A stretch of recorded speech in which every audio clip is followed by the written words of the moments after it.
السلام عليكم ورحمة الله وبركاته.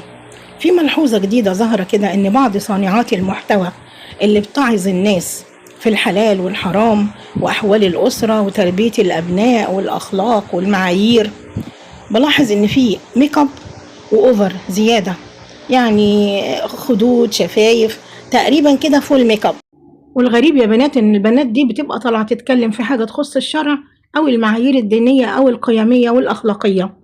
طيب انت ما فاتش عليكي الآية ولا يبدين زينتهن إلا لبعولتهن أو آبائهن أو آباء بعولتهن إلى آخر الآية؟ يعني انت طالعة بميك اب كامل لعامة الشعب، لمستوى العالم كله.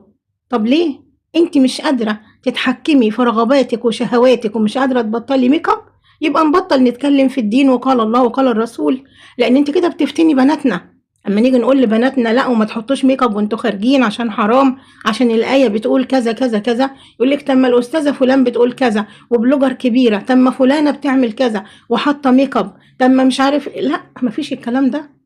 يعني حتى انت ما تشيليش وزر غيرك، انت كده بتعرضي نفسك لذنب مضاعف.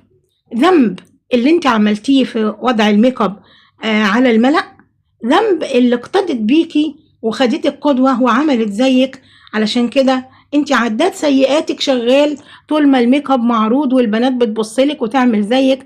ده الأدهى من كده ان بتطلع بنت محجبة تعلم البنات الكونسيلر والميك اب والايلاينر والاي شادو واسماء الحاجات واسماء المنتجات، وده بيستخدم فين وده بيستخدم ليه، وحاطه فول ميك اب. طب الطرحه اللي على راسك دي بتعمل ايه؟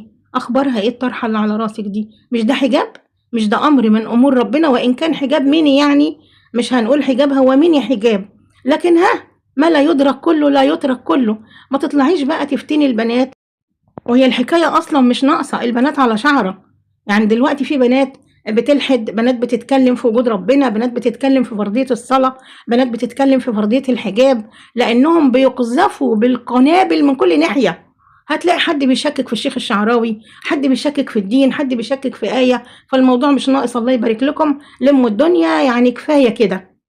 أيوة يا بنات كفاية كده. هنلاقيها منين؟ من الإعلام ولا من بره ولا من جوه ولا من اللي بيشكك ولا من إحنا نفسنا المسلمين اللي تركنا قيمنا وتركنا آياتنا وتركنا قرآننا وبقينا بنجري ورا يوتيوبر هنا وتيك توكر هناك وده مش عارف ايه وده مين وده شخصية مشهورة، وأصبحنا بناخد عاداتنا وتقاليدنا من الميديا والإنترنت ونسينا المصاحف ونسينا قال الله وقال الرسول.